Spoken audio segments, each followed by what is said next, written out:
Welcome to the large properties, focusing on how we can try and get some revenue from the within the current restrictions, which are obviously different for Wales, for Scotland and for England, but for the purposes of today, I will call them the rule of six. That's just the sort of restrictive term I'm going to use. That's not to disrespect you in Wales or Scotland, because they're all slightly different. But basically, we are restricted by group size, so I'm going to call it that. Sorry about the phone. Right, there is a Q&A button, okay? On that Q&A button is where you should ask your questions, and we will do our very best to answer those at the end, after the panel have made their presentations. Previously, we've been able to just about get through every single question on these webinars that's been asked on it, so get them in, get your questions in, and we will do that. I will compare that at the end.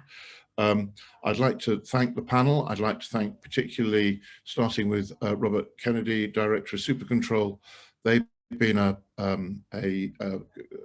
major sponsor and support for PASC since before PASC started. Robert and I both believe there was a vital need to have a professional association in England like they enjoy in Scotland. And, you know, without SuperControl support, we wouldn't have been in a position that we were at the beginning of the pandemic to offer the level of support that we were able to. So thank you to them. I've got two great guest stars today. I've got Sarah Wiles and Jess Vellacott. Sarah runs Samphire Escapes in the east coast of East Anglia, some beautiful properties, markets pretty much directly. Jess runs a really focused agency, 37 properties, I believe, Jess, all sleeps 12 and up. It's called Sleeps 12, fabulous service levels. When you get to hear what she has to say, you'll get that instinct from her. And we're doing a special guest appearance today from HJR Tax, just a 10-minute slot, because many of you may not have been able to claim back all your capital allowances. And this is a time of year when we're not as busy as we would like to be. This is a time of year where you could spend, you know, half a day working with HJR Tax to see if you can get some money back from Her Majesty's government. So that's the panel. Thank you. I'm going to do a short presentation on what I've done at Higher Wiscombe, which is our large property, and to tell you what we've got right and what we've got wrong. So moving on to the landscape. The landscape, as we know, we've got pretty tough levels of restrictions. You know, we're in lockdown completely in England. They're in a funny kind of sleeps 4 only firebreak in Wales, and Scotland is spinning into a Scottish version of a lockdown, but it's called Tier 4, just to confuse everybody, particularly the public, it has to be said. So what's the kind of rumor mill out there? Well, I don't know if you've been reading the news and seeing some of the channels. The Boris Saves Christmas is going to be a story that is going to evolve over the next coming days and weeks, as he doesn't want to be portrayed as the Grinch. So we are seeing little stories coming out. It might be that more than one household, it might be 2 or 3 households can meet for a short period over Christmas. That could be 2, 3, 4 days.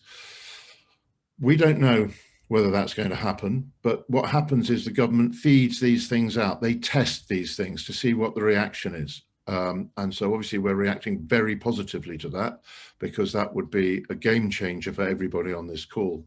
Of course, to counter that, we've got our one-trick pony health minister who only can spell lockdowns and is threatening a lockdown over Christmas. So it's impossible to say today what the restrictions will be over Christmas. But we've always suspected across the whole hospitality lobbying sector, all my colleagues up in London and all my friends that I've made over the years doing it, that they would do everything they possibly could to save Christmas. So what they're even saying on some stuff yesterday was that if they save Christmas for us, they'll lock us straight down afterwards. Well, I'd rather have Christmas and New Year than the first 2 weeks of January, frankly, because it's worth about 5 times as much money. So, you know, it's a really difficult lobbying path to follow, because if you say you don't mind a lockdown in January, you're saying you don't mind lockdowns. So you've got to be so careful what you say to these people, because they only hear what they want to hear. Make no mistake about that. Lobbying is a really rubbish job, because the people you're trying to talk to have pretty much got their own preconceptions and are not in listening mode. Once you can get past those two things, you can generally get some good stuff to come out, but they're quite big hurdles. So those of you with nerves of steel are therefore hanging on to your Christmas availability, hoping that you'll be able to get bigger groups in and get lots more revenue. You know, Robert's going to give some data. I would say that we would see the latest ever bookings in the history of our sector to get a decent sized group into Christmas. If we were able to open up and do 10, 12, 14, 2 households, 3 households for Christmas, you'd get those bookings with days to go. So I'm not saying the rules will change, but what I'm saying is if you've got nerves of steel, there's an opportunity, and you have to make your own call on that. When do we think the restrictions will change? The government said at September, when they brought in the tiers, that it would be a 6-month program. I don't really think they're minded to change that at the moment. So when it comes to how long you need to think about operating as a rule of 6 outside that little Christmas New Year period, what we're doing here at Higher Wiscombe is assuming that means end of March.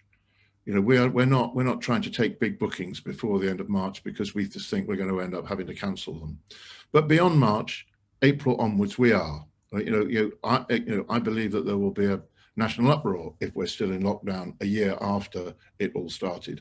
They've got to find another way by then, otherwise businesses just simply will not survive. So there will be a change of tack in the next 4 months. So long-term planning, big groups, we're saying April onwards. We're sort of rule of 6 between then. What we're saying with our modified cottage is that we're only taking rule of 6 bookings up to the end of January.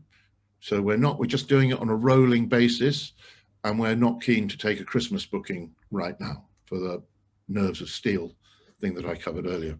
So VAT, most of you on this call will be VAT registered and would be benefiting enormously from the VAT reduction if you're allowed to trade. We have been making that point to Treasury and to HMRC, and all the lobbying associations are absolutely in sync on this now. The request is for the VAT reduction to extend until the 31st of December, and for at the 5% rate. So that's what everybody's asking for. UK Hospitality, Tourism Alliance, all of the hospitality associations are pushing for that. What was missed before on that, to anybody out there who's an agent, is that the agency fees have not been reduced to 5%. They still sit at 20%. And we think that is an omission, and that should be passed on as well, which would help the agents in this sector. We know that people like ABTA, who represent travel agents, are pushing really hard for this, and we are fully supporting their lobbying on this front. Business rates, we have a business rates holiday currently until the end of March 2021.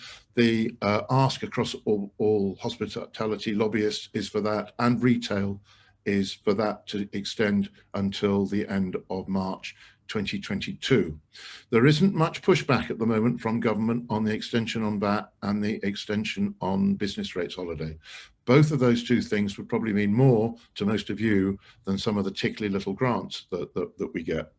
The grants that most of you are applying for will be similar to the amount in England that we've just managed to apply for successfully this week, which is £500 a week. Now, I don't know what your electricity bills are, but this is not the way for us to recover. The way for us to recover is to trade, and that's the point that we want to make. So that's my introduction to the landscape, so that you can hear from me, you know, what we're trying to focus on, sort of long-term goals. We want to get the group size up, we want to get VAT reduced, we want to get the business rates holiday, and that would give us a platform to trade out and recover. So without further ado, I'm going to hand over to Robert Kennedy from SuperControl. Thank you very much indeed. Thank you, Alistair. Hopefully you can see a picture of a house on my screen now, or on the within the presentation. So this is one of our holiday homes, Orland Lodge in southwest Scotland. 7-bedroom property, sleeps 14, and like many of you on this call, it's currently sitting empty. We're actually very fortunate here in Dumfries and Galloway because we still are allowed to trade. One of our cottages is occupied right now with guests coming from the relevant party size, the relevant place, but it's been a massive struggle with the larger property. Alistair will go through some of the steps that he's taken on his properties later on. We've done similar things here, including significant discounts, but the demand just isn't fantastic for larger properties. That said, there are some significant changes in booking patterns, which we'll go through now. So this is,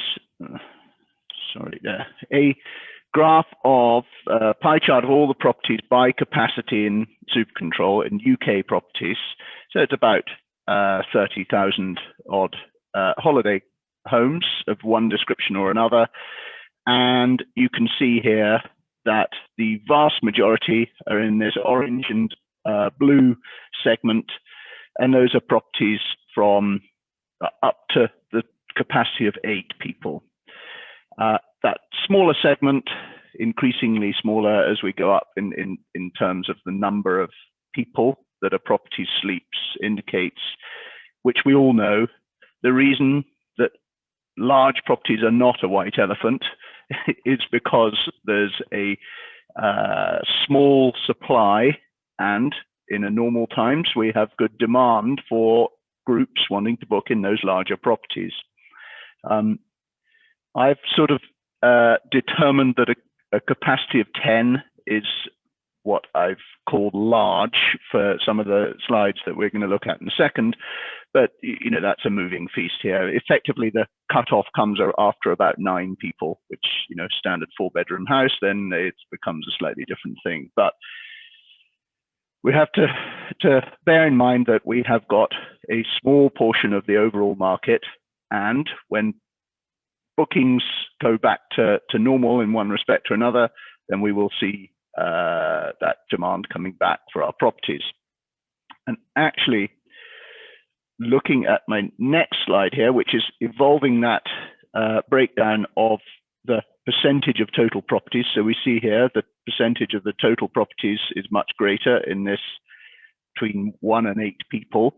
But as we move up, the percentage of properties is significantly smaller, but look, they account for a significantly greater proportion of the revenue that can be generated. So again, this is helping to address that question, are those large properties a white elephant? No, they are not. We've got a strange situation right now, but people in large groups or even small groups, the moment they're allowed to book, as Alistair alluded to, the demand is there and they're going to be willing to pay for it. Moving on to something which is a really interesting change in this year, not unexpected, but really interesting. So the blue graphs show the booking lead time, in other words, the number of days prior to arrival that a booking is placed.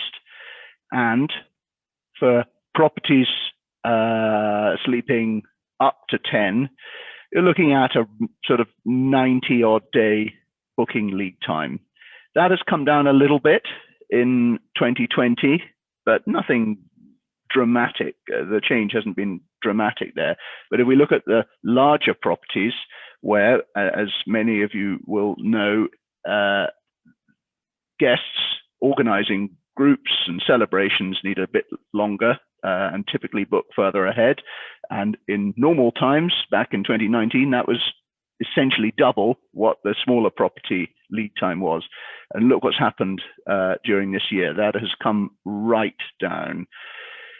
As Alistair was saying, whether it requires nerves or steel or not, holding out for bookings or expecting bookings to be coming in 6 months plus ahead. If you're nervous about your next summer or even Easter time bookings not coming in, that pattern has changed.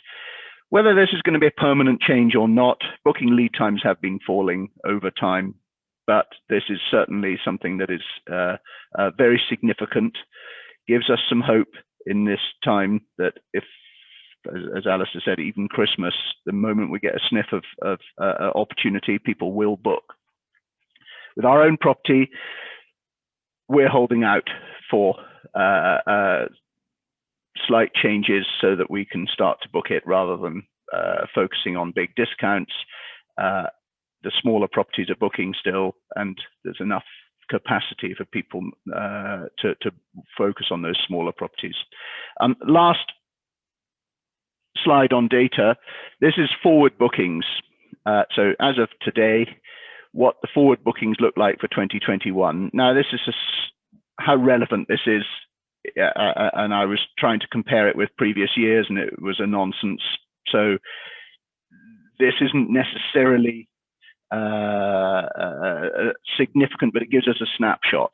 And what it shows is that larger properties, probably because so many bookings have been pushed forward into next year, the celebrations have been postponed, but with larger properties, we are ahead in terms of the number of bookings per property that we in 2021. In my view, and what we're doing, certainly from April onwards, and I wish we could have some certainty on this, a crystal ball or whatever, but we are not wanting to take bookings right now for April onwards in our large property. We are holding out to get bookings for guest numbers that are reflective of capacity of the property rather than trying to get smaller groups. But between now, with the exception of Christmas, but the early part of next year, we're actually going to be closing for a bit of maintenance, but it is take anything we can get. But holding out for those later ones. But so we have bookings. The forward bookings pictures is a bit of a mess at the moment, but larger properties are doing reasonably well. So summarizing my data, booking lead times are significantly lower, and it's dramatically fallen for larger properties. We still have a very, very valid offering, and while we can make lots of adjustments in the short term, I would continue to focus on the longer term, getting those large groups as soon as they can come back, really making sure you're pricing appropriately for that, and not going too soon and taking bookings for smaller capacities or discounted rates, particularly as we get through after Easter next year. The picture is changing every day, as we know, so it is very difficult to keep up. But we mustn't forget that the demand was there for those large properties, and it will be there again. And so we've got to really hope that things change, and 2021 should be a good year for us all, large or small properties. Okay, so Alistair, that's the end of my little piece, and obviously I'll be around to answer questions at the end. Thank you very much indeed, Robert. That's very helpful. We're now going to ask Jason from HJR Tax, who you can't see, and we have done every technical fix possible known to man. So you're just going to see his presentation, but we can assure you Jason is very real. And if any of you have any questions, on the last slide is a contact details, and you can always get the details from the PASC newsletter again tomorrow. So this is how some of you may be able to unlock tax savings in your larger property. I know several have done after our linking up with HJR, so we're dropping this in as a news flash for you. So just a quick 10 minutes from HJR, and then we'll get into Sarah, Jess, and myself presenting on the downsizing properties. Thank you ever so much for the introduction, Alistair, and apologies for the technical error. This is the first time it's actually happened, so apologies for that. My name's Jason Batty. I'm one of the directors from HJR Tax. I am aware that the subject of tax is usually a turn-off, but my aim over the next 10 minutes is to tell you how you may be able to unlock tens of thousands of pounds in your properties. So quickly, who we are. We're a team of property tax and surveying specialists. We have our head office in Newport with also an office in the Midlands and very recently Bath. What we do, quite simply, we unlock hidden tax relief in commercial properties. I've just lost the slide, sorry. Our clients, at the core of our business is the hospitality sector, where we've helped reclaim tens of thousands of pounds for the likes of the Celtic Manor, down to B&Bs and also holiday parks. So we've cut our teeth within the industry, where we've agreed over 1,000 claims in the hospitality sector countrywide. More recently, we've been getting involved heavily with short-term accommodation, holiday lets, self-catering accommodation, and so on and so forth, as people scrutinise their costs and look for as much back as they possibly can.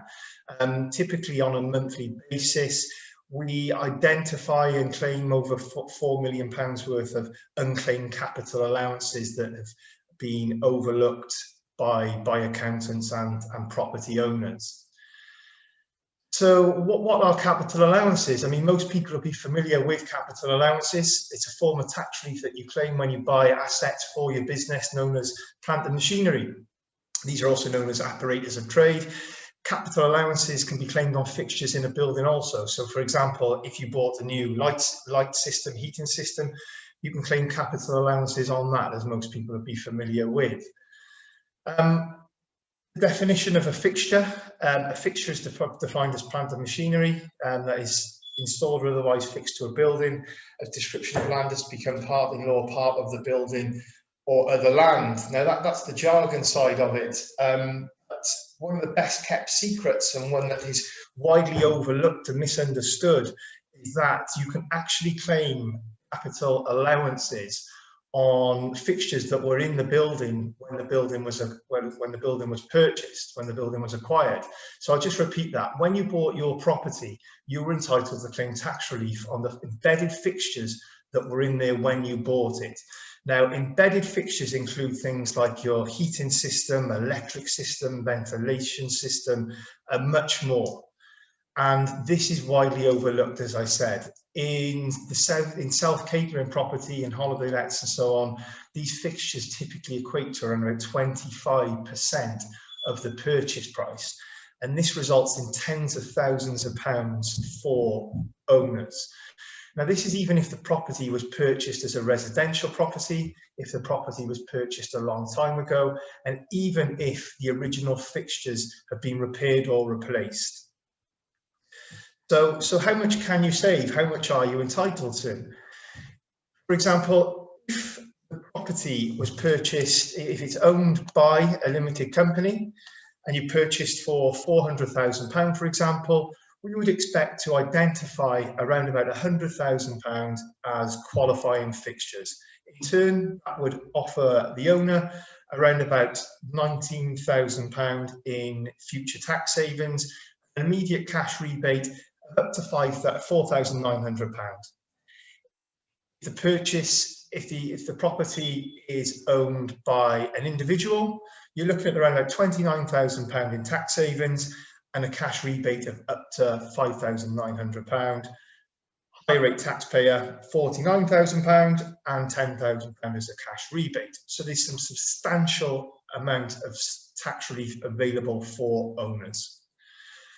Why haven't I heard of this before? Well, it's a good question, and you can be forgiven for not knowing about this. Some obviously have. I know members of the panel are aware of this. It was discussed prior to us starting this conversation today. But HMRC stated a few years back, 80% of commercial property owners have not claimed the capital allowances on the fixtures that were in their building when they purchased it. So it's a high number. And we believe the number to be higher for those in the self-catering sector. The reasons being is a very specialist area of taxation. Claiming on fixtures that were in a building that was purchased 5, 10, 15, 20 years ago, whatever it may be, it's not easy. It's a very small industry. We're one of a small but growing number of companies that can make these claims. Historically, these companies targeted larger businesses, landlords and chains. So your smaller to medium-sized properties were widely overlooked. it's historically an expensive service. You know, these companies could get away with extortion. And the other one we've come up against in the past, why people haven't heard about this, they just sort of dismiss it as being too good to be true. Is a specialist service, as I've mentioned previously. There is generally an assumption that my accountant would have claimed on these fixtures. Whilst accountants do a tremendous job, it's very rare that purchase claims have been made unless they used a third party like us. One of the reasons being, surveyors are required. You need a QS to identify the value of fixtures if a building was purchased 5, 10, 20 years ago, and that's how you've got to. That's the only way you can determine the value of those fixtures upon purchase.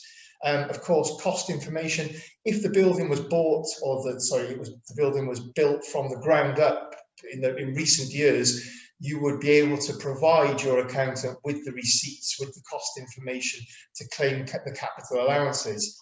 But obviously, if those receipts aren't available, then that's when you need the QS again. Tax knowledge. Tax is a complex thing. I'm sure you all agree. You know, property tax even more so. This is our expertise, and this is why, you know, we've got the specialist knowledge to claim capital allowances on the embedded fixtures. Another reason why accountants don't tend to claim capital gains tax comes up quite a lot. It's a common misunderstanding amongst many accountants that by making an embedded capital allowances claim, that it impacts CGT upon sale. The only time it does affect CGT is if the property is sold at a loss, and we usually point accountants to the TGCA Act of 1992, which clarifies this. This is just a snippet of a report, one of the complex reports that are submitted to HMRC. Our process is fully compliant with HMRC. We have 100% success rate in agreeing claims with HMRC. So who can claim? Who can benefit from this tax relief? First of all, you need to be the property owner, quite simply. Taxpayers, if you own the building, you must be paying tax on the rental income that you receive for your self-catering properties. Those who qualify, the purchase must have been for over £100,000. Even if fixtures have been repaired or replaced, we can still, more often than not, claim on the original fixtures that were in the property. Residential conversions, you know, even if the property was purchased as a residential property X amount of years ago and converted into a business property, you still qualify for this service. And those who have sold properties in the last 2 years can still make the claim. There's a 2-year window after you sold the property. Sounds too good to be true. Well, we still get this after several years of agreeing hundreds or close to thousands of claims on hospitality property. So here's a couple of examples. Some holiday cottages, Smitham Farm, purchased 2010. We identified over 270,000 in capital allowances, which were unclaimed for all those years until they spoke with us.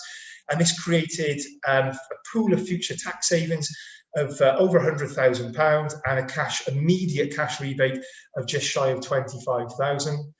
Sunny Nook, this was purchased in 2018. We identified 400,000 in unclaimed allowances on that, and that created a pool of tax savings of close to 81,000 for the owners of Sunny Nook.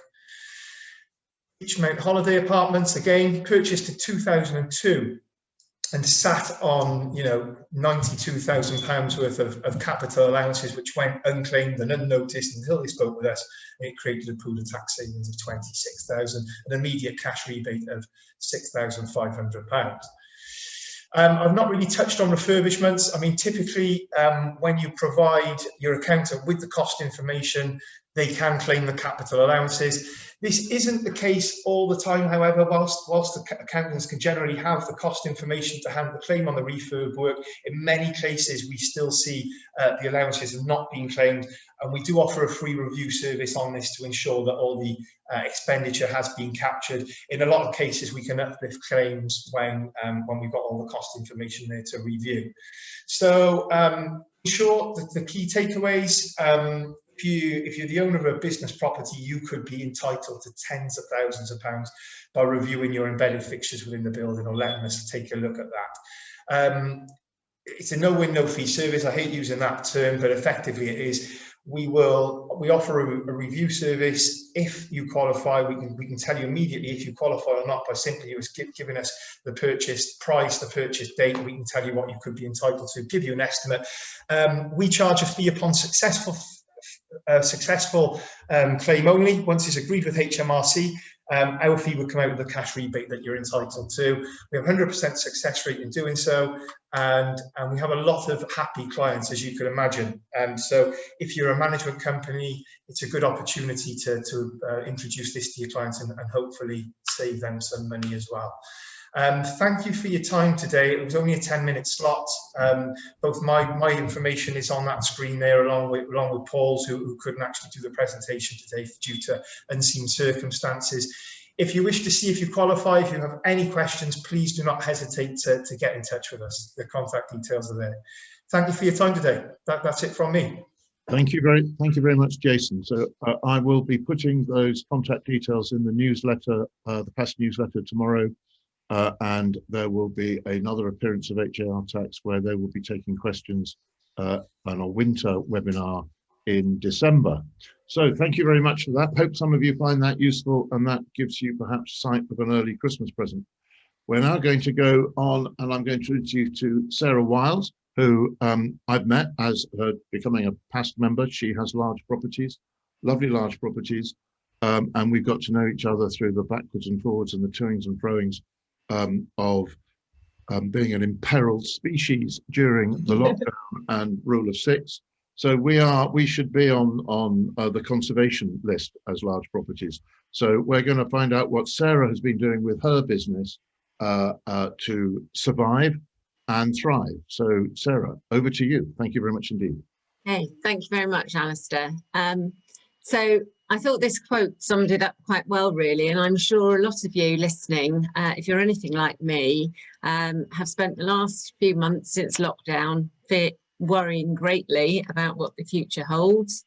And I am trying very hard to shift that energy. I think I've used a great deal of it negatively, and I'm trying to make sure that I now start focusing that into something that's more positive and that enables me to actually create something different. So I'm going to just talk to you about the things we've been doing at Samphire Escapes. We don't have all the answers at all. Hopefully we've got a few ideas. Some of you will already have thought of them. Some of you will have thought of far, far more than us. And you know, it is a matter of sharing what we've got, really, and also the fact of both what has worked well and what hasn't, because I think sometimes that's equally as important and you can learn for that as well. So that's what's been important to us, and certainly what I'm going to talk to you about today. So hopefully I can now move on to the next slide. So who are we? Who is Samphire Escapes? A bit of background. So my twin sister Jane and myself own and operate 3 holiday homes along the beautiful Norfolk coast, which we market under the umbrella of Samphire Escapes. I started just over 11 years ago, owning a house in Clyde, and to be fair, that was a bit of a hobby. It was a second home, and I had a big job in the NHS. I was an executive director, I had a baby. It was all quite a busy time. My career in the NHS came to a bit of an abrupt end 4 years ago when I went on holiday and slipped in the shower and had quite a major head injury. So it was an opportunity then to rethink a little bit about my life. And what was I going to do? So I decided that I would combine my 2 passions, hospitality and property. And so Samphire Escapes was born with the purchase of 2 wonderful 7-bedroom houses up on the Norfolk coast that we converted from family homes into 2 16 sleepers. A year ago, or in fact probably just over a year now, I convinced Jane, my sister, to dip her toe into this world. She probably wishes I hadn't with COVID, but at the time it was all good. And she added a beautiful period property, which you can see here.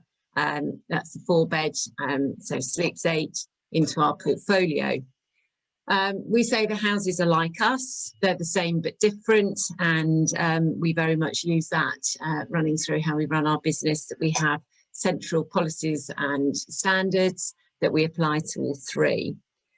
Jane has had a very successful career in marketing, so that coupled with my operational experience has made us a good team. We get on, and we I think are very clear about what we want to achieve. So pre-COVID, life was good.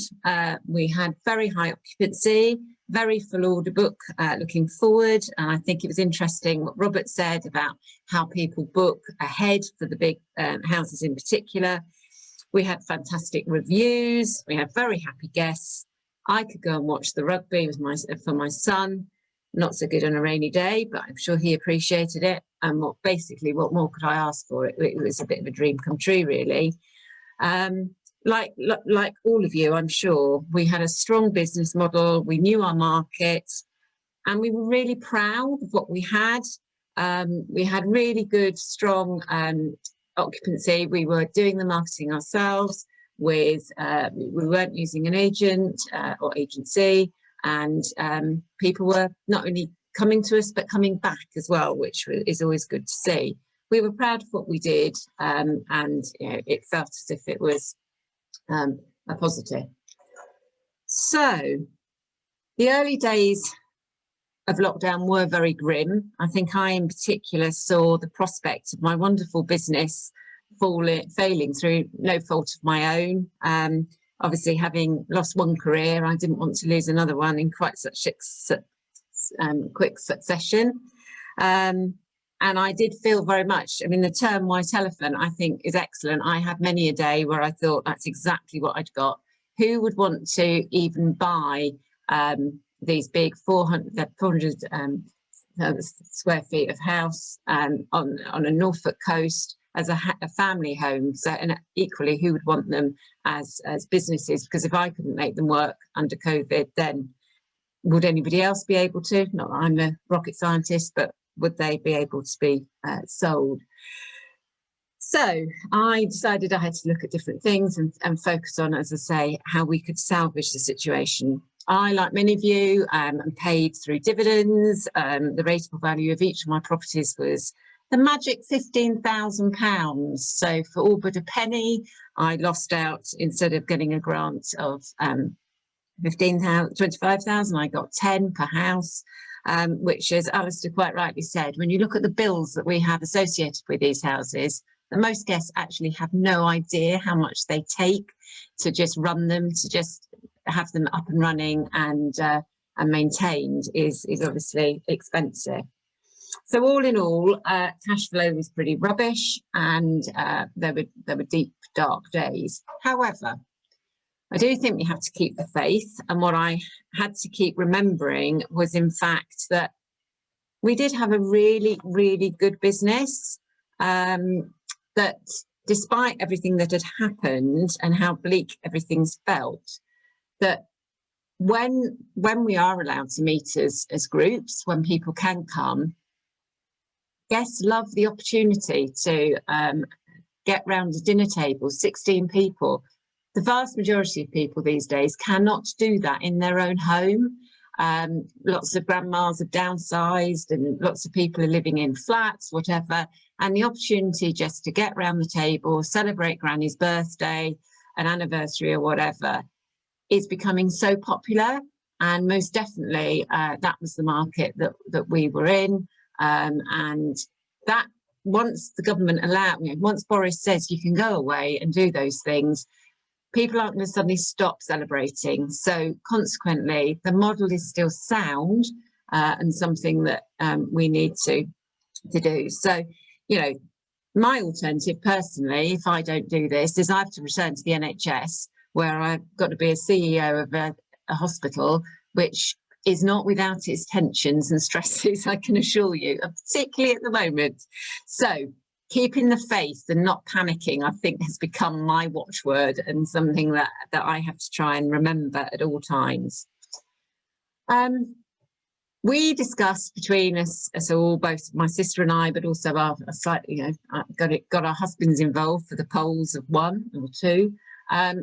What could we possibly do with these properties to make sure that whatever we did was reversible? For all the reasons I've just said, it would seem stupid.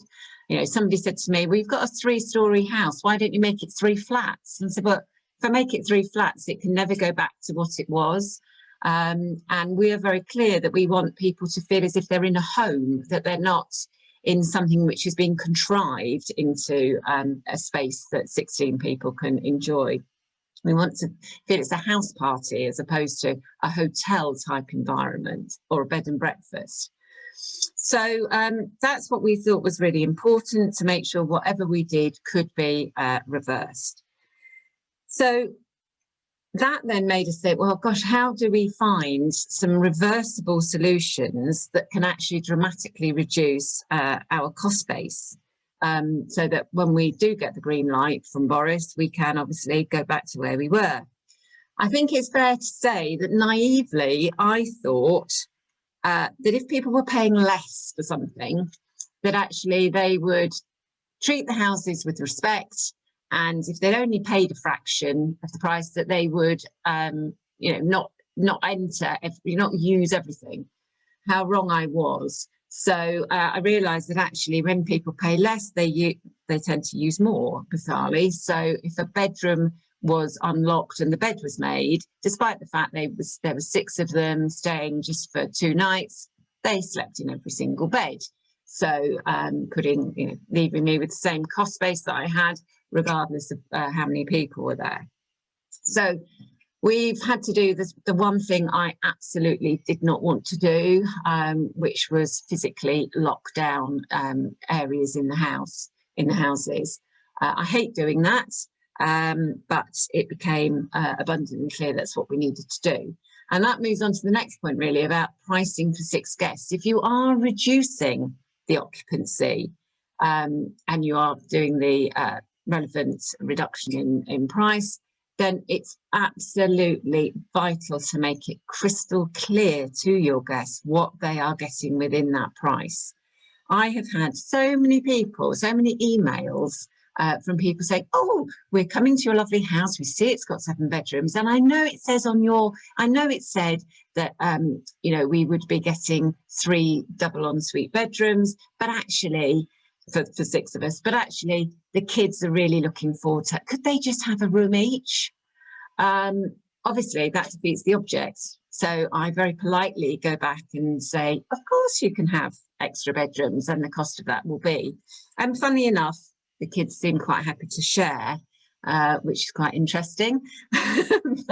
But when there's a price tag associated with it, you know, it's a bit like if I decided that I was going to go into the supermarket and say, well, these are the 10 things I've come in for, but you know, you do sell so many more extras, could I just have those as well? So you learn a lot, don't you, about the public when you deal with them. Jane and I go out of our way to oblige our guests in every way possible to make their stay as comfortable and as positive as it can be. I think it's fair to say I feel less inclined to oblige when people are paying 25% of the cost of the house compared to what they used to. But there are ways of doing that. There are ways of very politely putting that in your information.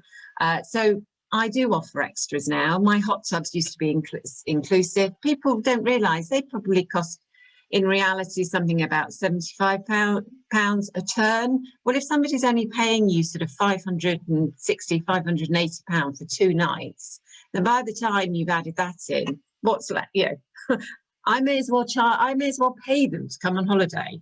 So not doing that anymore. I've learned my lesson from that. So we offer extras. SuperControl allows us to do that within our booking system. Airbnb was a little bit more of a challenge, but what I've done there is I've just increased the cleaning charge so that I get more per. And in fact, ironically, I've had more Airbnb bookings since the rule of 6 than I've ever had. Not that I want to necessarily be in that position moving forward, not my favourite, but it is interesting how the psyche works. So that sort of enabled us to ensure that we were confident that what we were offering, we were actually getting the right sort of price for. I mean, it hurts me every time I see that sort of money come in for my business, but at least it was something, and it's at least covering some of the costs. But as part of that, I realised that actually understanding my cost base was really, really important. 28 years in the NHS means you are pretty good at understanding costs.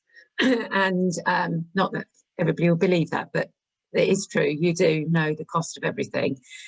But when things were going well, I think, you know, we'd all say that when things are going well and you're busy and everything else, and you're getting the money coming in, you just think, well, my business is doing well and I can do this and I can do that.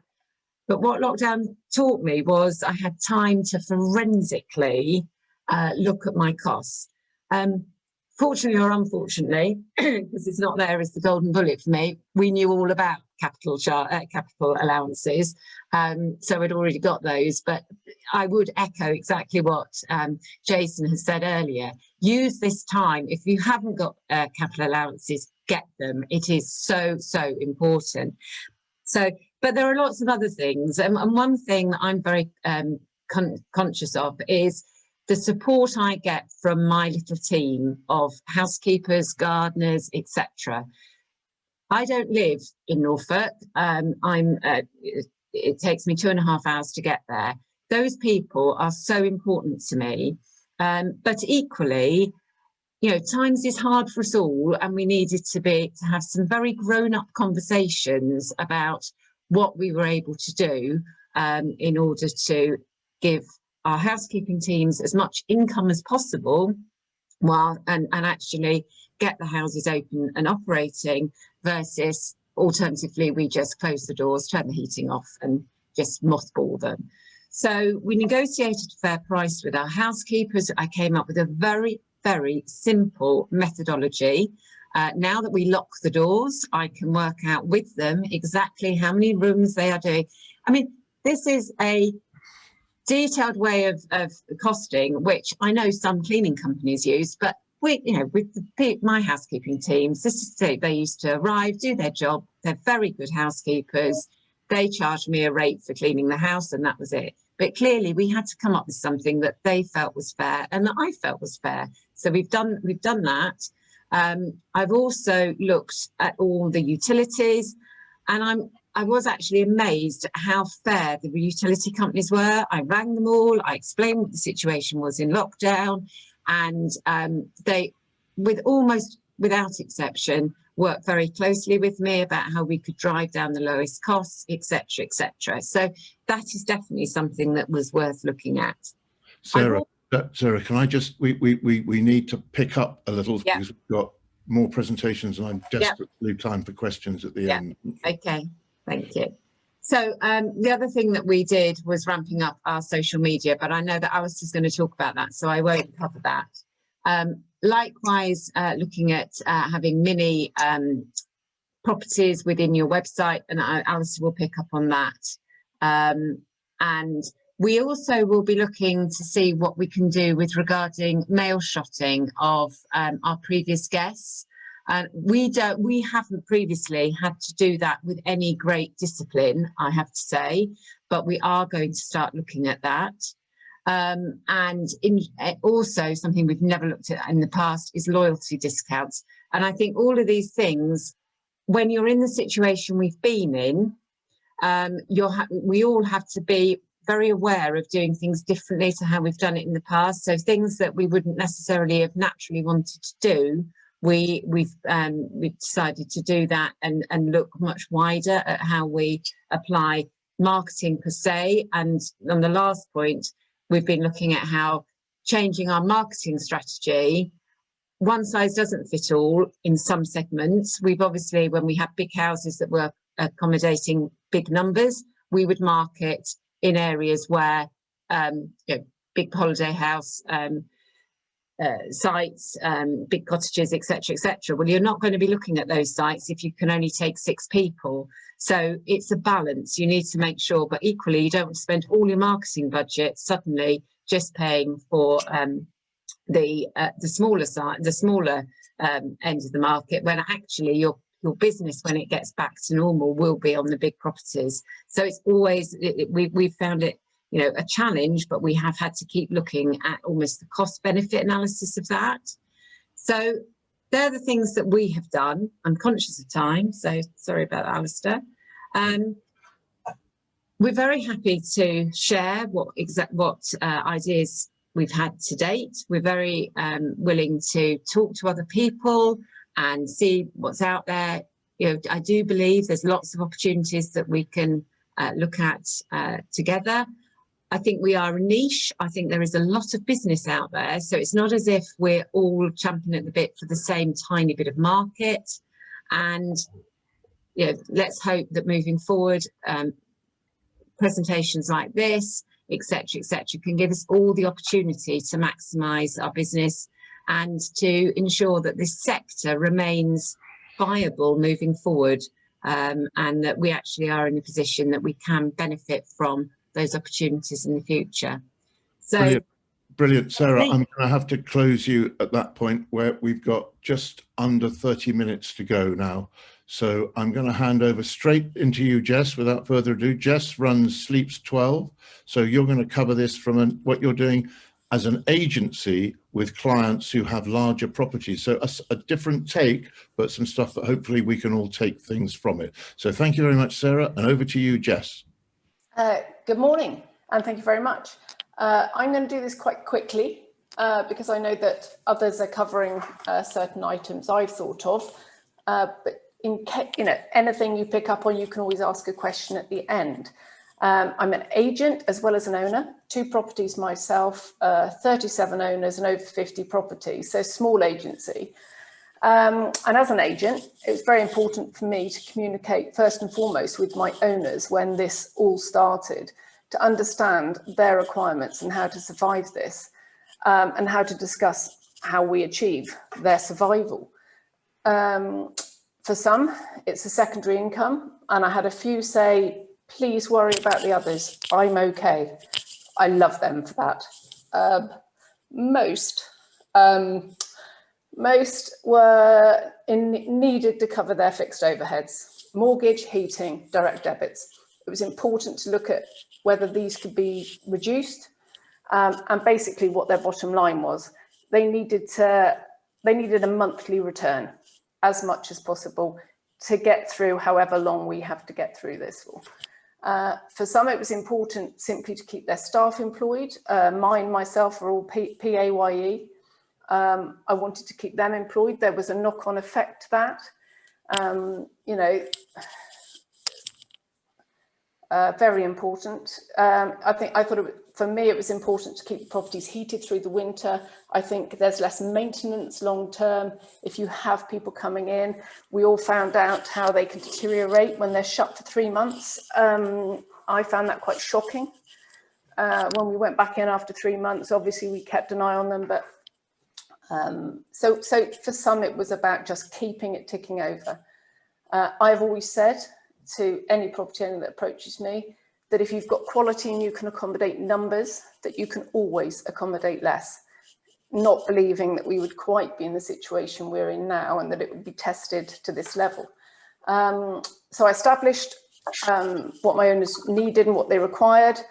And I am by nature a huge optimist, and I know that this is very, very temporary. This is a pause in what we do.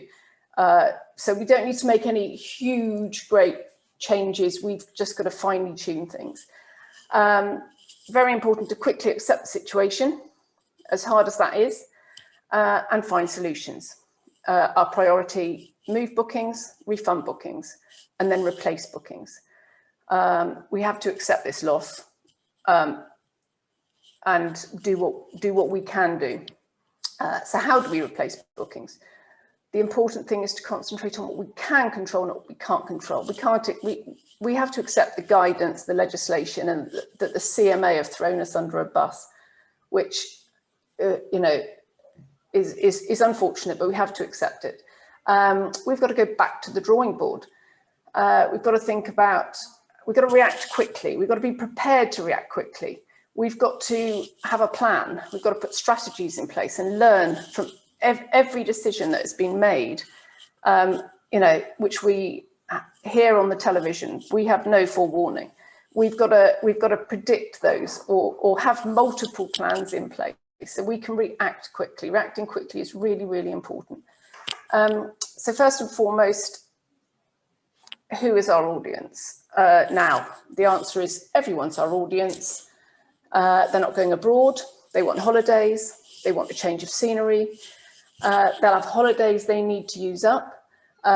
This can be accrued when they're on furlough. They can work, if they can work from home, they can work from anywhere. So everyone is our audience.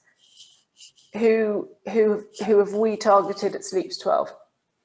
Existing customers, first and foremost. We went right back to, we always do lots of newsletters. Alistair's going to cover the whole social media because he's much more knowledgeable about that than I am. I use somebody else, but it was basically go right back to the people that know us already. Tell them what we're doing now. We called ours a 6-guest special. We specified that it's for 3 bedrooms or some properties 4 bedrooms. They've got to pay more if they want more. So we had to get the message out there. Make sure that they understood the rule changes as well. This was complex enough for everybody, and you know, this is where PASC came, you know, was invaluable. It was tell them what the rules are. Tell them if they can come or if they can't come. Make it very clear. Put this content on your site. Have a page that you can send people to. You put this link in emails. You put this link out on social media. Make it very, very clear, because we don't want them thinking that they can't come or they might be able to come. We want the people that know to know that they can come. New customers, Facebook. Alistair will cover that again in a minute. Definitely targeting locations if you're an individual property owner. Google Ads I use as an agency a lot, but this can be very, very specific. You can have a page, set up a new page, a content page, which becomes the landing page, and it is and make it very, very specific. So you set a budget, but it's not wasted. So you know, it's all about how many bedrooms, it's all about the space, it's all about the facilities, and it's all about the price per night. The location, if you are near the coast, if you're dog friendly.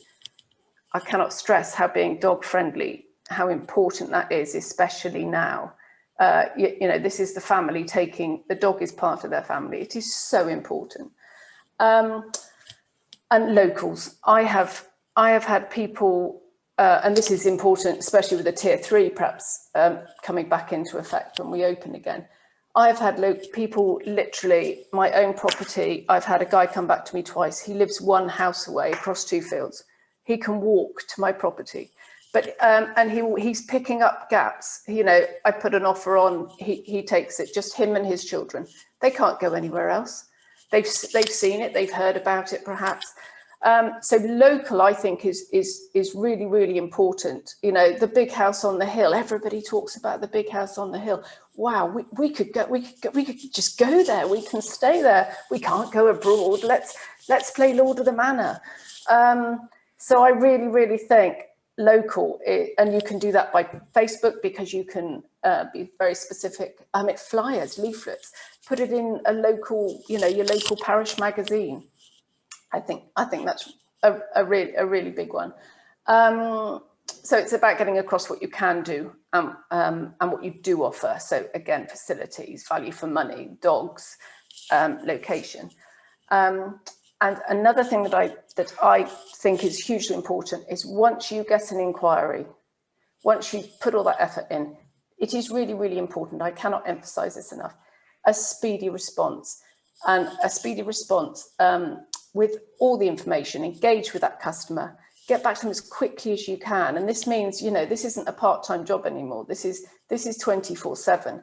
Because once you've got that customer, you've got to keep that customer and turn it into a booking. I'm trying to think what I can miss out here, because it does waffle on a little bit. Obviously, as Robert said, most people, we're used to people booking a long way in advance, but I have found that people are waiting. The people are booking the day before. You know, we've got an offer on for 6 people. If it's just your family, you can make a decision just like that. You don't have to confer with another group, another family, another couple. You want to go on holiday, you find somewhere, get a quick response, you book it, you're going. It could be the next day. You're going to work from there, you're going to walk the dog. And I think that will last for a good few months, which is why I'm holding out on my prices. I've not reduced any prices for Christmas. I've not reduced any prices for January. I look at the next 4 to 6 weeks because everyone's going to book last minute anyway. Hold your nerve. I think, and then the minute there is anything lifted, people are gonna jump at it. They're going to have found you earlier. You know that social media is a bit of a long game, I always think, but they'll have seen you, they'll have spotted you, and suddenly 2 households are allowed to mix, and it's like, oh God, yeah, no, and you're there, you respond, you've got your offer on, your pricing's right, and you've got your booking.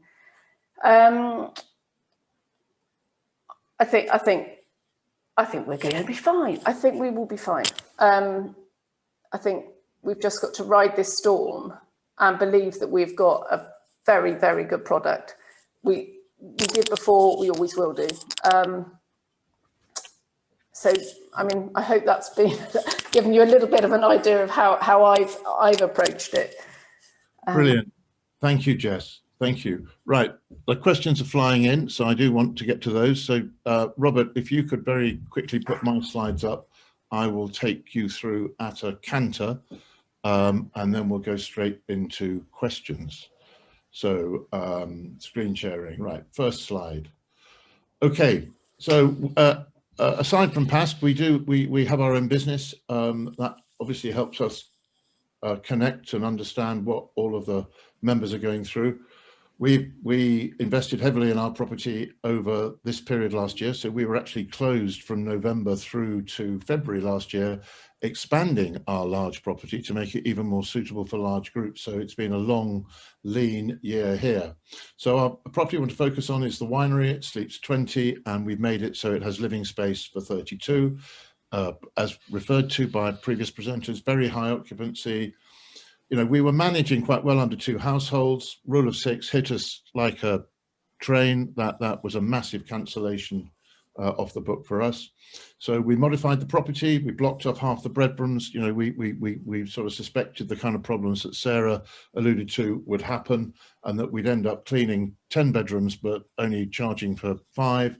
And we were lucky that the shape of the building, as we'll show you in a second, allowed us to do that reasonably efficiently. I've always nag on to you all on these that there are 3 key things to do, which is pricing, platforms, and partners. So what did we do? We had professional photos taken. I'll show you the output of that in a moment. We updated the website. We revised the entries on the key Sleep 6 platforms. You know, people aren't, you know, much as I love the big platforms that advertise the big properties, people are looking for 6 are not looking on the biggesthouse.com. They're looking for a Sleep 6 holiday. So your whole marketing channel that you've had before is probably temporarily only redundant. Social media updates and advert, getting that all organized, which I'll come to that, absolutely brilliant. And the last element of that is pricing. And I'm putting a big X by pricing, and I'll explain later, we got that wrong. So that's what we felt we had to do. So here's the website with the buzzard, which is the reinvented Sleep of 6 property, is at the top of the cottages that you can book. It's the first one. It's a dedicated cottage. It had its dedicated page with all its dedicated information. If you go to the next slide, Robert, then what we've done, that is now, that's a dining room that can dine 32, re-engineered as one that can do 6. The next photo, that terrace can have that table at the back. We have more of those that can do 32, and that's where the barbecue is. That's it, re-engineered for 6. The next photograph is the upstairs sitting room, re-engineered for 6. The upstairs deck, we have enough furniture that we can put on that beautiful elevated deck for 30 plus people to sit on. We shrunk that by half so it doesn't look like you'll be rattling around. Trying to create an image here that it will be a comfortable large space, not a rattle. that was the objective. And the next slide, please, Robert. That's the upstairs sitting room. Again, we've made it look much more cozy and compact than it would do if you went to see it in its winery configuration on the website. Next picture. And that is the downstairs sitting room, which has a bar at one end, and you can get 32 people sitting on sofas in that room. And then again, what we've done is we've made it into 2 small rooms and looking through to the kitchen. Next picture. That's another version of outside with winter furniture, so that when we take the soft furnishings out, we've got that picture to show people that they can still sit outside on all weather furniture. Next picture, please. There's the bar. So we keep the bar, very popular. And so we're trying to keep all of the best bits, the lower deck, the upper deck, the wonderful space, the wonderful rooms, but condense it so that it looks attractive for smaller groups. Next picture. We haven't yet sent out an email shot, as Jess was alluding to earlier. That's just been a function of time, not wanting to. It's just trying to find the time in doing all of the PASC stuff. This goes out on Saturday. It's just part of a screen grab of a MailChimp. We dragged all our names out of SuperControl and the database that we have here, and we'll be sending that out, and it's introducing Buzzard, our reduced Rule of 6 cottage for them, and we'll be taking bookings from that only up until the end of March. The next picture, please. This I had to enter. This popped into my inbox yesterday. This is Google claiming that my 68 pictures that I've got on my Google page were viewed 142,000 times. Sometimes what you get back from social media, you don't want to believe every word. It is vitally important, but the impacts do get exaggerated by some. So that's in there for a bit of make you realize you just got to check it all. The next one is Facebook. So we've been running a Facebook ads since just before we came out of lockdown in late June. We have about 2,500 followers, so we don't have a lot. It's been a 5-year amateur program, which recently we've got someone proper to help us with the Facebook ads and put a budget behind it. We spend £200 a month on Facebook. If you can see the reach, it's fabulous. It's now generating more than half the traffic to our website. So we're in control of that and managing that. Now, I can't tell you how to do that, but there are people out there that can do that for you for a very inexpensive cost. Okay, that's what we went and we found, because I was never going to be able to do it. But clever people out there can do this kind of stuff for a very reasonable cost. Then you've got Google AdWords as well, which we spend £100 a month on. And this is what's generating the traffic that's keeping the website stats looking really good. And I believe, like I think it was Jess who said, I think people they're saving this information. They are absolutely saving this information. Another presentation that was done by Beth from Premier Cottages, she showed somebody who she could track on her Facebook who'd been waiting to book for 10 months until she could afford to book and come. So these are stalkers of the best possible kind. So next slide, please, Robert. So in conclusion, make that space attractive for smaller groups, get the pricing right. And we didn't. We've made this beautiful space that cost an arm and a leg, and we wanted to get a return on that, which we felt was reasonable. You've got to price it so that people will book it. You might want £1 million for it because that's what you think it's worth. It's only worth what someone will pay for it.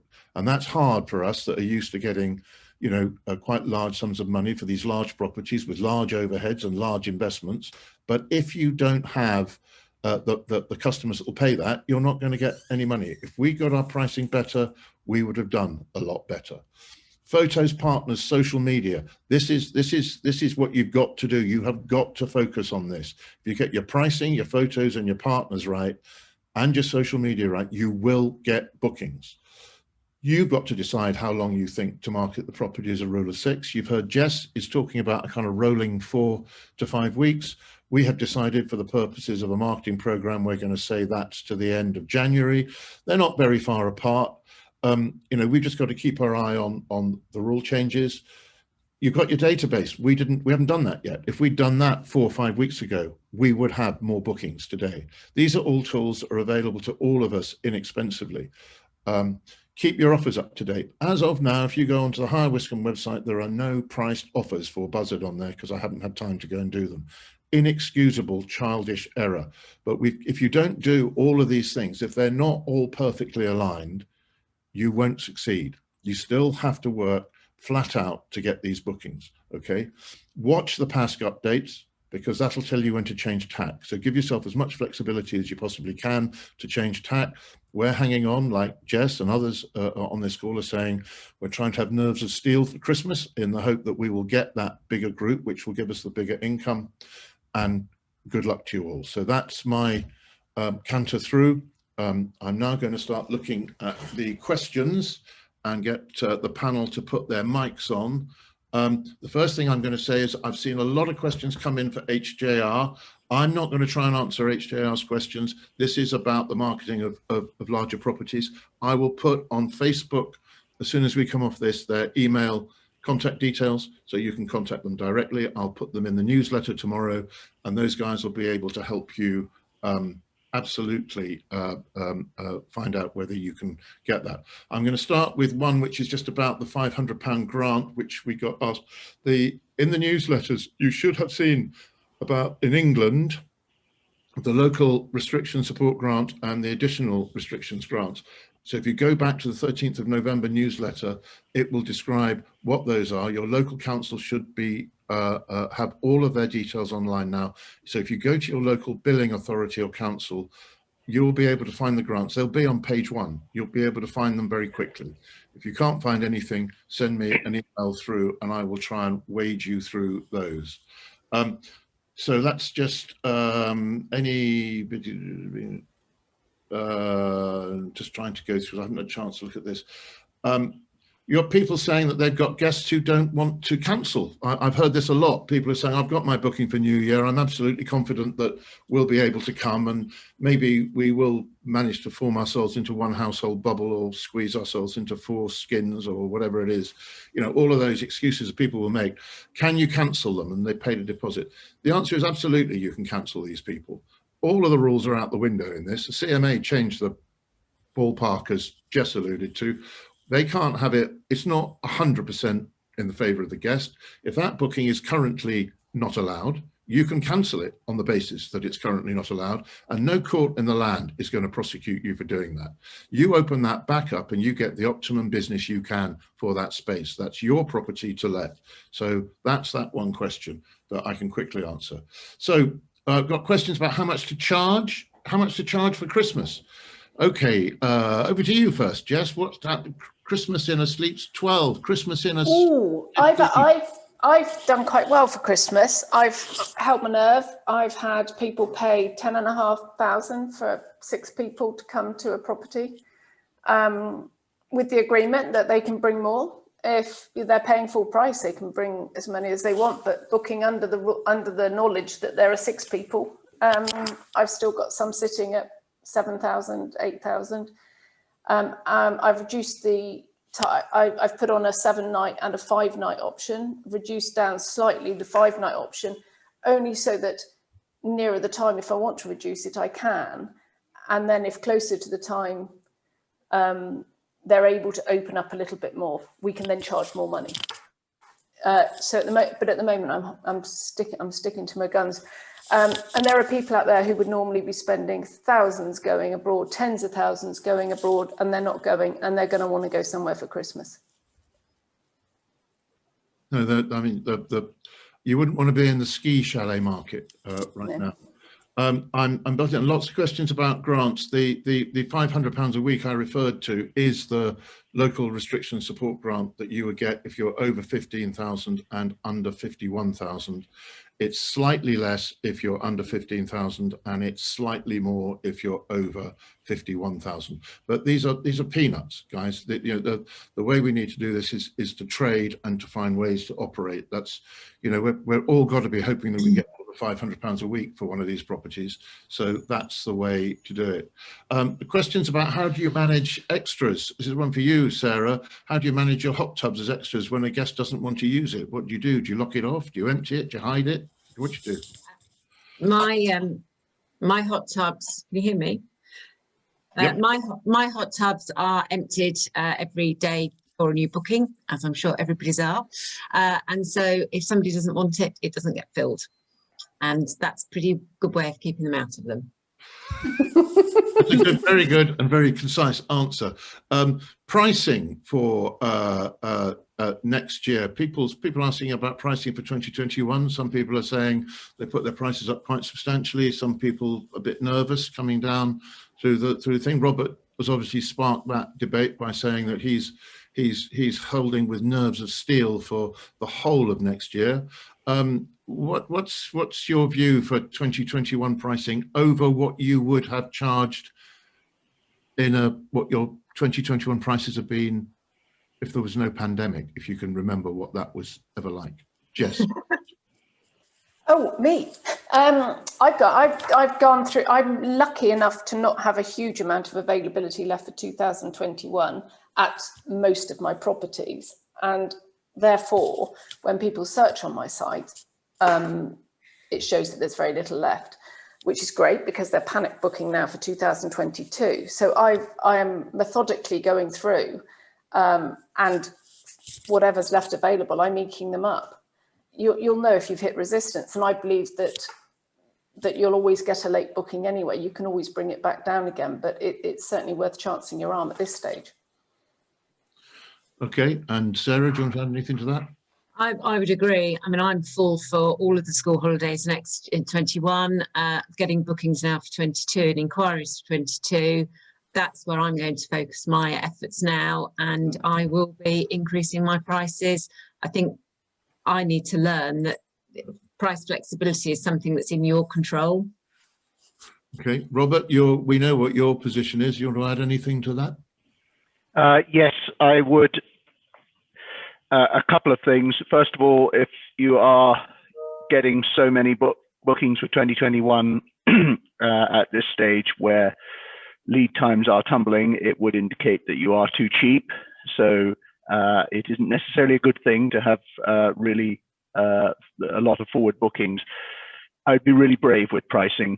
This year, in the sort of summer through to September, with our own properties, we were charging double what our 2019 rates were.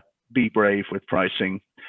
I know, Alistair, we've got a webinar coming up specifically on pricing, beyond pricing, but just to briefly mention, dynamic pricing is something that you should all be looking at during these times where we've got odd spikes and peaks and troughs in supply and demand. So it's one thing that you could be looking at over the coming months to really, well, coming days to get your pricing sorted because it's really difficult to do it manually.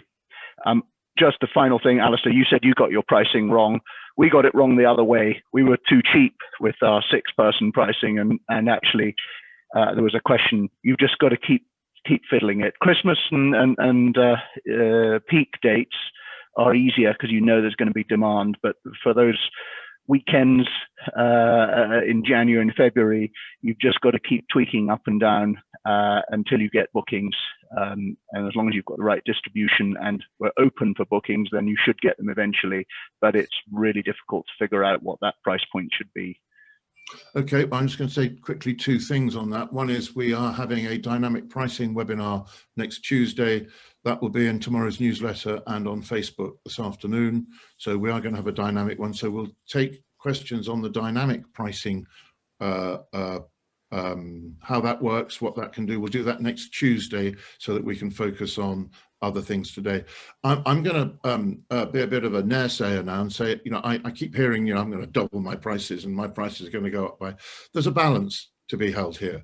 If you're like our business here, where we've built up over 15 years, an extraordinarily loyal customer base, many of who stuck with us through thick and thin through the lockdown, they are paying more. Make no mistake, they're paying more next year, but we would not double our prices, which we tried to get to be the highest price that we could justify before lockdown. We wouldn't double our prices on our regular clients. They are very hard to find. They are so inexpensive to manage. They are so easy with us. I mean, I can name 10 bookings without, and my brain is full of rubbish, as you can imagine. Now, I can name 10 customers who are coming next year who supported us throughout. So we've got 10 weeks of bookings next year that I could just name, and they'll come in 2022 if we only put our price up in 2022 by another 5 to 10%. So if we treat them well, they'll stick with us. We then know we've got a core of business that we don't have to have any advertising budget to get. So there's a balance to be drawn here. I'm always a bit nervous when people use doubling. I think when Robert's talking about doubling here, I don't think he's talking about a massive property going from 5,000 to 10,000. I think he's probably talking about a smaller one during the sort of the peak time. So please be careful. Pricing, you can always come down and you can't go up. So having said that, you do need to start higher and come down, because once you've sold it at that price, you can't get back up to there. So pricing, join the dynamic pricing webinar next Tuesday. Right, let's see. CMA's thrown us under a bus. I get a lot of that. What are we doing about the CMA? That's a complicated question, the CMA, and I owe Jess particularly an email on this. We are doing, as you saw in last week's PASC newsletter, we're looking at the whole issue of cancellation policies and what we will be able to do post-COVID. So there's a big work in progress about, you know, how we can try and get some kind of customer skin in the game on this. The CMA turned that completely upside down, but if you read in detail the CMA report, this is more a COVID-based situation rather than a standard trading situation. So we're going to try and draw clarity on that and come up with options that may work for you. That paper we are working on whenever we get 5 minutes. It could be another week and a half because it obviously requires legal input. We're doing that with the Association of Scottish Self-Caterers as well, so it's a parallel piece of work, and we're doing it with other partners too to try and make sure that it's useful. We won't necessarily guarantee that will lead to the golden ticket, which is a set of terms and conditions that everybody can use, that are bulletproof, because everybody's businesses are different, but we might aspire towards a charter where it's a fair charter that we all offer our guests, that the CMA would find it hard to dispute. So, you know, we have ambition, but this is an extraordinarily complicated area for us.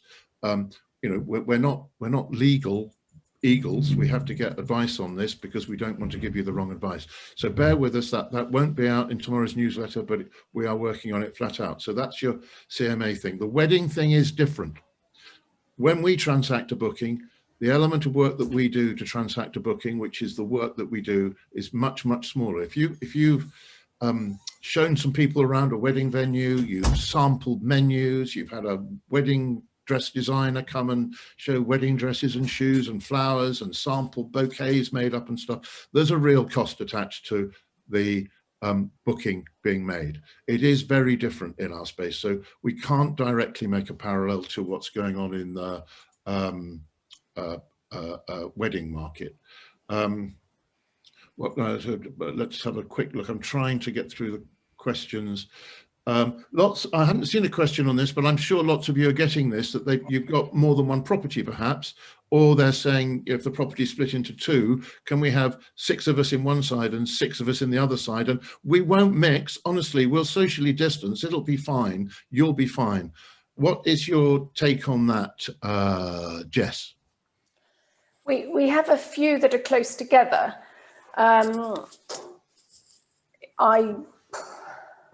I put the onus on the owner, actually. I approached the owners. I don't encourage it. I think it puts us as an agent in a very volatile situation. I believe we can fill them without that type of booking. Okay. I don't think I think we legally can. I don't think, I think so long as they tell us how they're going to behave, but as an agent and as an owner, I certainly wouldn't encourage it. Any Robert, you got any additional comment on that? No, apart from similar, we've all got a part to play in this whole pandemic. Whatever your feelings are about the different rules and the confusing things, we shouldn't be taking bookings that breach guidelines, laws, whatever it might be. no different for any other kind of business as we struggle to understand the ever-changing rules. Yeah. So, I mean, I think that's the general view of the panel, is just be wary of people trying to create a situation where they can party like it's 1999. Moving on, got another question about, do these limits of number of people staying overnight apply if it's an educational establishment? Very sadly, yes, they do. You know, if we could found a way that you could have business groups of more than 6 staying overnight in self-contained accommodation, we would have told you, or educational groups. There are, you know, unless anybody knows of a loophole that they can show me where that loophole is backed up in guidelines, there are no loopholes worth mentioning on this at the moment. Let's just see. Discounting, a really useful tip actually has just come in from a member, which is for those in rural areas thinking of utilities, look into buying heating oil in bulk and storing in bigger containers. He bought 6,000 litres, don't pass out, because he bought 6,000 litres for the price of 2,000 litres. So he got the price down to 18 pence per litre as opposed to 50 to 60 pence per litre. So talking, some people mentioned earlier on the thing about how you can reduce costs at this time. Here's a classic one where you can reduce your costs. So thank you very much, Guy, for that one. We've covered price increases. We've covered hot tubs, grants. One thing that we're going to do, we're doing with the ASCC next week, is we are going to try and update the protocols to cover. We never thought when we were writing the protocols that we'd still be in the situation in Christmas. So how do you do Christmas trees, Christmas decorations, Christmas hampers? So we will be having the exciting job of updating the protocols next week and getting them out to you. It knows no bounds, the excitement that we have in this office here. I wish you could share it more often. What else? I'm just quickly going through beyond pricing. I said we've got a seminar on that next week. People are asking about business rates. At the moment, there isn't a change that it's below 3 units. I will put something in the newsletter about that so that I can cover that for those that are interested. Mortgage holidays. Lots of people have asked for mortgage holidays. This is very complex. It depends what kind of mortgage you've got. Some mortgages you can get holidays for and some you can't. We were unable to get any kind of mortgage holiday here with our banking arrangements, but some of you have been able to. It's a lottery. If you need to get onto your bank and see what you can negotiate. Banks are being appalling. That's why I put in the newsletter to tell me how appalling they're being, because we have regular calls with the Southwest Treasury Group and can inform them of their dreadful behaviour. And actually next week I have been invited onto a call with the Governor of the Bank of England to tell him how appalling the banks are. So you've got to give me the evidence of how bad they're being for me to be able to help you. Specifically on mortgage holidays, you'd have to look at your individual banking arrangements. Alistair, could I just add something very quickly on that? On your banking, there was a query on one of the Facebook pages about people requiring a business bank account for some of the grants, and that people were being told how long it would take far too long to get one set up. And I'd just like to recommend the online digital banking. You can set those up within about 10 minutes, and there doesn't appear to be a delay in those going through. So if you've got to fill in the application form, where I had to put in my business banking statement to show it was a business bank account. So you can do that very rapidly. I'd already got mine, so I can't say whether they have absolutely changed it, but when I did mine, it was very straightforward about a year ago. Thank you. That's very useful. What else? Question about, yes, this has been recorded. This will go up onto YouTube. The link will be available as soon as we possibly can. The link will be available in tomorrow's newsletter, and I'll put it up on Facebook. Business interruption insurance. The big case is concluding today in the Supreme Court. I don't have a crystal ball. I know what I want the outcome to be, but I can't guarantee it. We've managed to get these ghastly insurers into a situation when they are being called to account. We now have to rely on the 4 judges. If you'd seen the body language yesterday, the judges were very dismissive of some of the defences that some of the insurers are making, but that doesn't mean that we've won. I've got a comment here about credit cards. They're the real villains of the year. Again, we're going to try and have a session on chargebacks. We're trying to do some work on this. Jess has been brilliant. She's managed to dig out and get from some of the credit card providers their terms and conditions, which are so long and so vast that we haven't actually had a time to find the clause in there that allows them to do chargebacks. So we are doing some work on chargebacks that will be included in the cancellations paper, and then we will work out what the strategy to try and deal with chargebacks is. If you're on SuperControl, I'm probably talking out of turn. Robert's been doing some work to try and aid that process of defending chargebacks. Robert, have you got anything you'd like to add on that? Yeah, briefly. So we're working very closely with Holiday Rent Payment. They're experts in this field for our sector. It works for the other card processors as well, but they've been incredibly helpful.